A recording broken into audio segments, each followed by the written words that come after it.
Hello and welcome to another edition of Issues with Jide. Here we talk about actions and inactions of those who shape our political and national landscape and how these impact us positively or otherwise. I'm Ibrahim Shita. Today on the show, Atiku meets IBB, says PDP crisis will end soon as Jonathan denies link with aggrieved governors. Also, 25.3 million Nigerians face hunger, malnutrition in 2023. And later on the show, NSA, INEC, buzz spitfire over attacks on INEC's office. In the course of the program, we'll take your questions. But first, subscribe to our YouTube channel and drop your questions in the comment section. I have joining me via Zoom, the master himself, Babajide Kolade-Otitoju. It's good to see you, BK.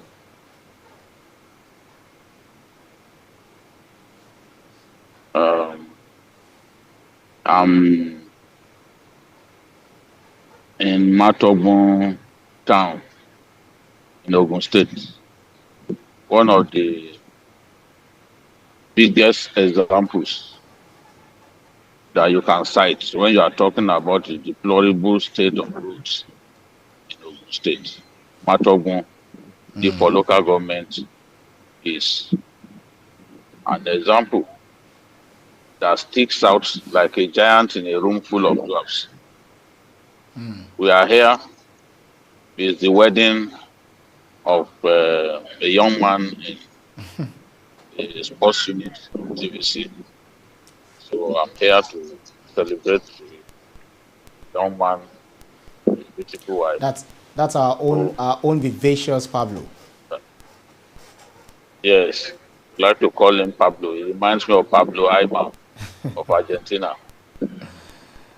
All right, let's get into... So that's why you can see this is a makeshift arrangement. Yeah. Naturally, I won't have this kind of background, but this program is important. The viewers are important. So absolutely. As long as I'm hale and hearty, wherever I find myself, I will still make sure that the program goes on air. Absolutely. That's the intention of the program. Anywhere you are, we catch up with you to get your opinion about what's going on in Nigeria. So let's get into the groove. After meeting with former head of state Ibrahim Babangida, former Vice President Atiku Abubakar assured that the lingering crisis in the PDP would be resolved very soon and that the party would present a united front for the 2023 election. So this is as the party made it known that former President Goodluck Jonathan would be approached to help weigh in on this crisis. What's your reading of the latest developments in PDP? Yes, they have a big crisis on their hands, but the events of the last few days have shown that they have not foreclosed the possibility of the resolution of this matter. And Governor Wike also said, look, we have not foreclosed the resolution of the matter. All that we want is for peace, for fairness, justice, and equity to prevail in the party. According to him, that's the hallmark of the PDP. So he said that they will continue to explore the possibility of arriving at a consensus that will ensure that this lingering crisis ends. And Atiku approached General Ibrahim Babangida at his hilltop home in Minna, pleading with him to also use his standing, use his good position in the country to intervene in the APC crisis, the PDP crisis. Remember, IBB was there from the beginning when the party was formed. It's always been a PDP person, although he's an elder statesman, but he's a big PDP stakeholder, along with his friends like Aliu Gusso. So they were all there, Aliu Gusso, Senator Abdul Ningi, one of the experienced politicians from Bauchi State, the vice presidential candidate, Okowa, they were all in Mina to see the former military president. And Atiku came out of that meeting looking very happy. Perhaps the way the discussions went, he looked convinced that somehow PDP will find a way to resolve this lingering crisis. And the feelers point to the fact that another meeting will be held soon with Nyesom Wike and his group. As for Goodluck Jonathan, somehow some people have come to the conclusion that he has some influence and some level of control over some of the aggrieved governors. For example, Governor Yotom was a minister under Goodluck Jonathan. The governor of Bauchi State was FCT minister under him. Nyesom Wike was Minister of State for Education under Jonathan and eventually became the senior Minister of Education. So their own feeling must be that given that these people worked for Jonathan as ministers, Jonathan will have some influence over them. Some are also arguing that perhaps Wike is punishing Atiku in this way because of the role Atiku played in the emergence of APC in 2015, after they worked out on President Jonathan. A good number of them left the PDP to join others in forming the APC. So some people believe that the relationship between Jonathan and Atiku was got bad as a result of the role Atiku played in ensuring that Jonathan lost the election in 2015. Also, they are thinking that Wike is probably punishing Atiku for the role he played back in 2014 and 2015. But the former president has come out to say, look, I have no hand in what's going on. I am not the person I'm not the person goading the governors to do what they are doing. So he has distanced himself from the activities of the 5 governors. And it appears now that they must find a way to find other means to resolve this dispute. Time is running out for the PDP, no doubt about it. But in politics, never say never. It's still possible for some form of resolution to be achieved. Although I'm concerned for them because time is really ticking fast and the elections are very, very close. So much damage is being done to the party by the fact that these people do not resolve their differences. So looking at what Mark Oyade says, he said, I really don't see PDP crisis ending. Azayu is very unlikely to step down. It's all working for good because I believe Peter Obi is the best. That's his comment. Fabian says the PDP should be looking at strengthening the party's democratic institutions, or else another governor or elected official will hold the party to ransom. Wike would have been a great president. So do you see former head of state Ibrahim Babangida, resolving this crisis? Because IU will never step down, based on the way we see it, very quickly. There are many people who think that it is too late in the day to be thinking of changing the national chairman of the party. These are the people who passed the vote of confidence on your chair IU the other day. These are the people saying, look, it's too close to the elections to effect this change. If we do this, it will damage the party. The blowback will be too bad. So we may never recover from that. So I believe that such people are in the majority. And for this reason, someone like IU will feel strengthened.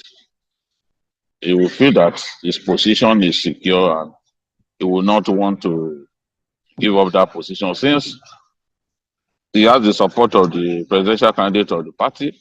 He has the support of a good number of powerful people within the party. Remember, at the neck of the party the other day, they passed the vote of confidence on him. So even if he wants to give up that position, the feeling and the reality of so many party members wanting him to stay on because they think that it's dangerous to sack him at this time will make him want to stay on as the party chairman. So it's not totally a decision for IU to take. Other people have to be convinced that the party won't suffer in any way by removing its chairman less than 3 months to an election.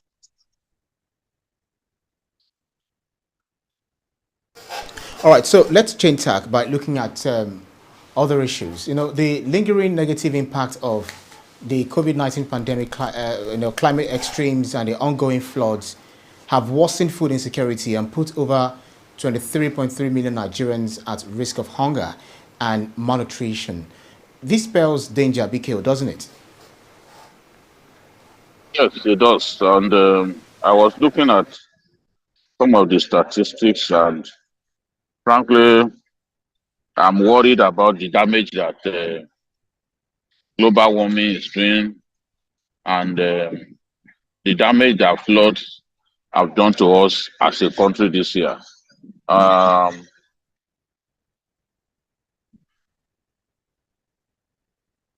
Food insecurity is a big problem affecting third world nations.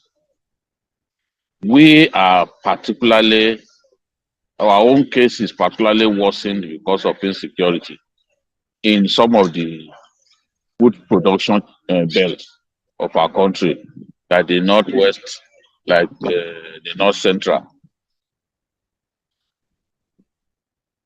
People have difficulty accessing their farms. And now, tied to that problem was also the flooding that submerged people's farmland. It means that for a lot of our farmers, for a lot of people who ordinarily would be comfortable enough to fend for themselves, they will have to yield to a life of receiving handouts. People don't want to stay in IDP camps and see themselves as relying on other people for their day-to-day existence, for their feeding, for their clothing, and all that. But this is what this problem has caused.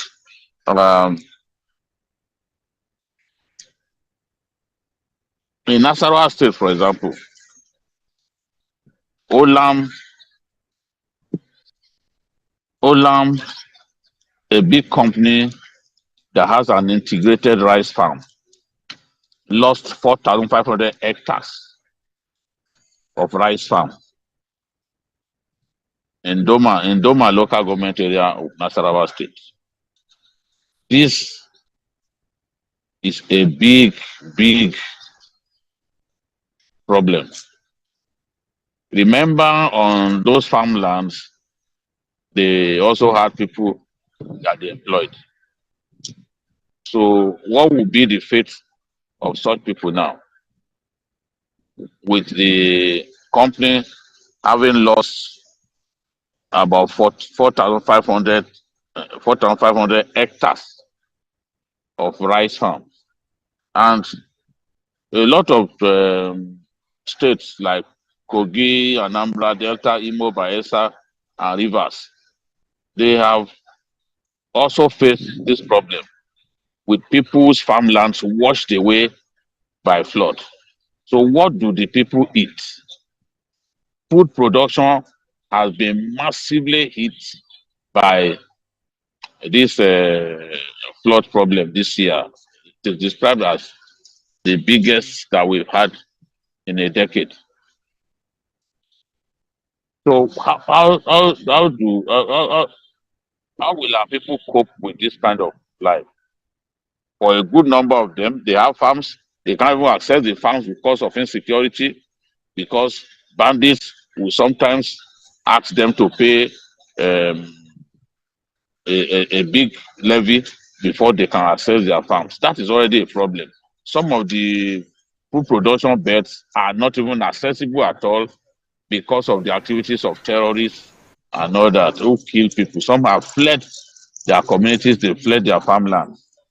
That has created a big problem for our people. You go to some states, people are in IDP camps, not because they don't want to fend for themselves. They would love to return to their communities, but because of insecurity, they don't want to return to their communities because they risk being killed.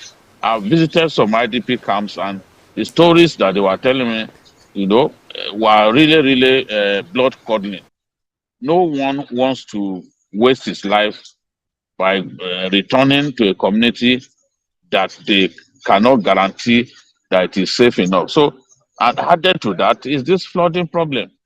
Of course, also the issue of the rising cost of diesel is making even the transportation of produce from the food production beds a lot more expensive and a lot more difficult. So government has to come up with mitigating measures to make the pains that have been inflicted on our people as a result of this flooding, as a result of the high cost of diesel, to mitigate the effect of those pains. Otherwise, our people will be forced to live a life of destitution. And when you are in the IDP camp, you don't know when your next meal will come. You are totally reliant on people, on the government to come and feed you. That's a life of destitution. Our people are vibrant, they are hardworking. This is not the kind of life that they want.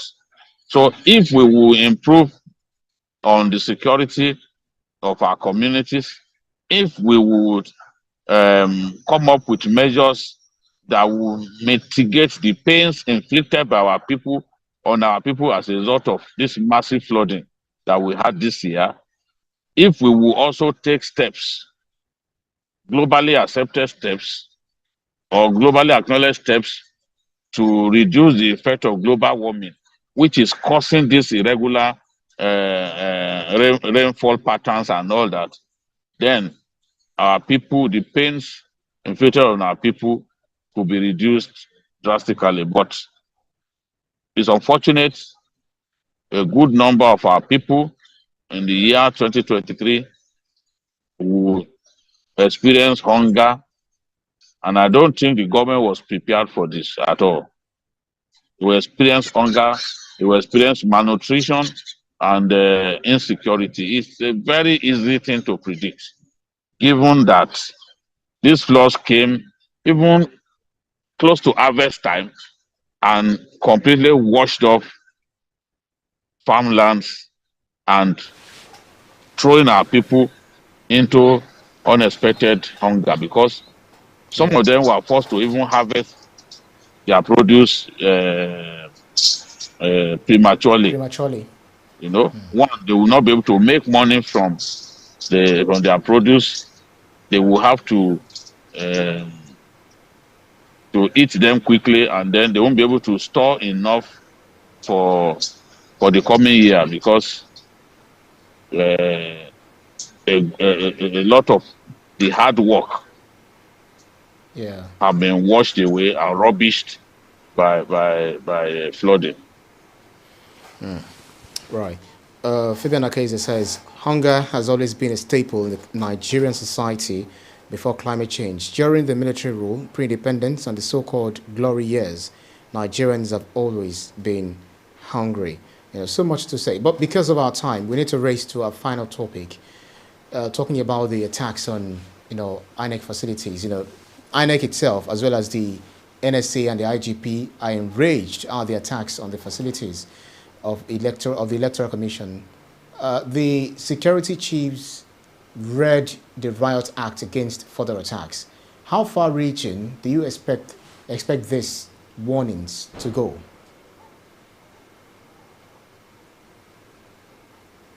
Usually when this kind of thing happens in our country, the people whose duty it is to manage our security will start issuing threats and start telling us that they have mandated security operatives to deal decisively with anyone trying to foment trouble.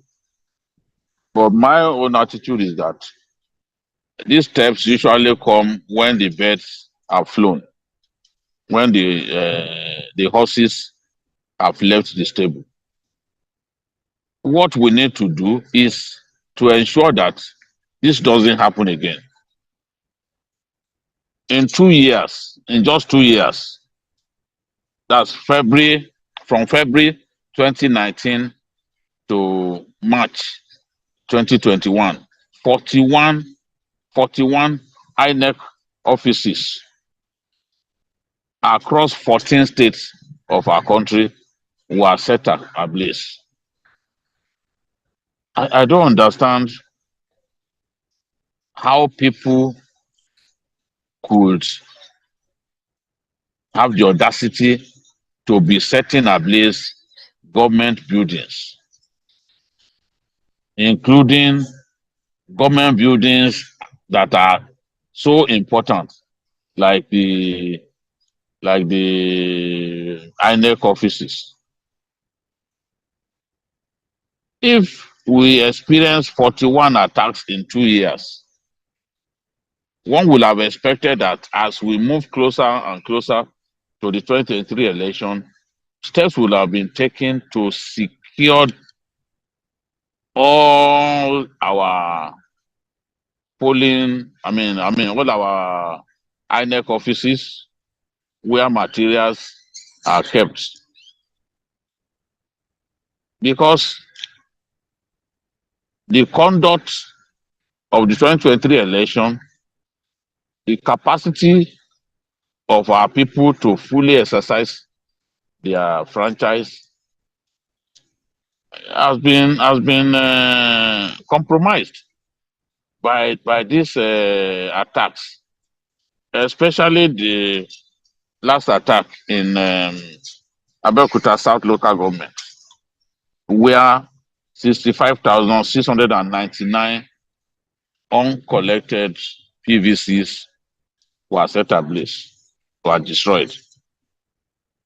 They also destroyed 8 generating sets, destroyed 54 election bags, 30 megaphones, 29 voting cubicles, because you need those cubicles to give yourself some level of secrecy when you are voting.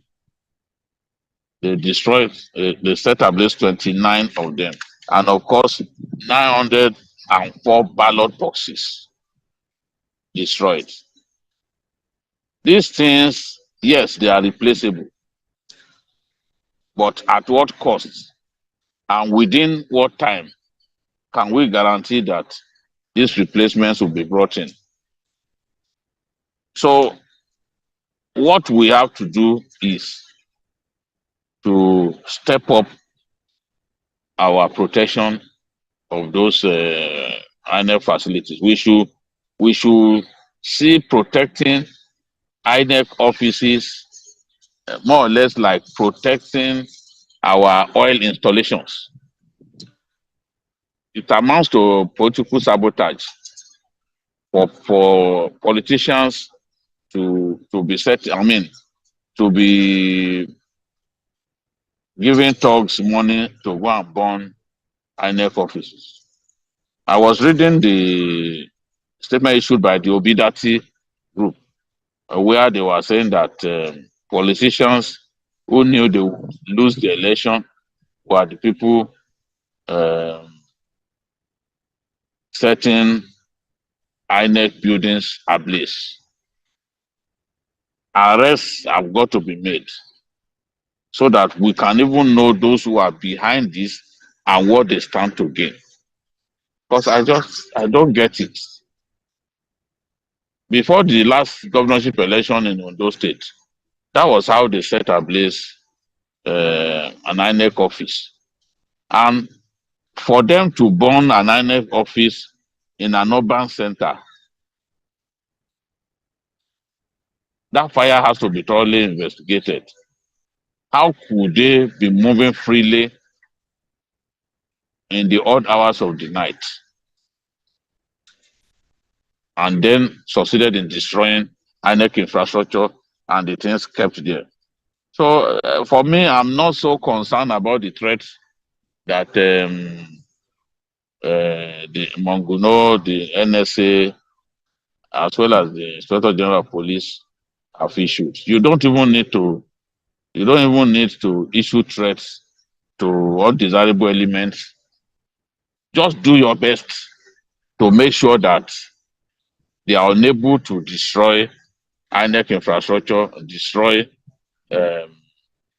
sensitive materials and even non-sensitive materials that are kept in those locations. Yes, IPOB was destroying INEC facilities. That did not come as a surprise to me because as far as they are concerned, we should not even have an election unless there's a referendum. But these fires in Ede and these fires in Osun State and the one in Abeokuta South local government of Ogun State, you really can't blame IPOB for that. It means that anti-democratic elements are bound in all parts of the country. So there has to be protection for INEC facilities in every part of the country, even in places where we have not received reports of INEC losing its buildings to arsonists. We just have to protect those facilities better. We'll be really distressed if between now and election time, I hear that another INEC building has been set ablaze. Imagine. Right, Biko, we're out of time, but let me quickly squeeze in this question, this comment, and I'd like you to react to it. Makoyaide says the registration and collection of voter cards should be done like the driver's license all year long and every year, not just an election year. This will eliminate the congestion and limit accidents. Do you reason along? I agree absolutely. And it should be made simple. It shouldn't be a cumbersome affair. It shouldn't be so difficult for people to get registered. I think it's a very good idea that I made because people are growing. Those who are ineligible to take part in the election in 2019 on account of age. Yeah. They are ready now. They are older now, and they've attained, a good number of them have attained the age of 18, so they can vote um, in the coming election. So people are getting older every day. So I believe that it should be a continuous affair, and it should be a lot easier for our people to get themselves registered. Correct. Fabian Akaize, the very last one I will be taking. INEC has long been compromised. How did the bandits know that PVCs were available in that office? INEC should be summoned by the National Assembly. Nigerians should receive their PVCs immediately. I am worried that an INEC building located in an urban center would be so easy to set ablaze. And the report indicated that they even overpowered the security men on ground. If we need to put soldiers in those places, we need to put soldiers there, well-armed soldiers, so that they can overwhelm these guys when they come. To overpower security men and have unfettered access to INEC materials is just not right. It's not right at all. It's not right. Right. So I think we just have to call it a wrap based on some of the things that you've actually submitted so far. And that's our show for Issues with Jide. Say a special thanks to you, Babajide Kolade-Otitoju, as always, for those insightful analyses. And we say congratulations to a colleague whose wedding you're attending. Thank you, everyone. Thank you, our regular viewers, Fabian, Akeze, the rest of them. Together, we will build the Nigeria of our dream. We just need to keep working hard at it. And God will give us a succession of credible, game-changing leaders. Amen. And thanks to you too, our audience, for joining us on every edition. You can see the program again anytime by subscribing to our YouTube channel, TVC News Nigeria. Click on the subscribe button to get the latest information. You can also follow us on our social media platforms at TVC News NG. I'm also at Ibrahim TVC News. On behalf of the rest of the team, I'm Ibrahim Shita. See you again next edition. Bye-bye now.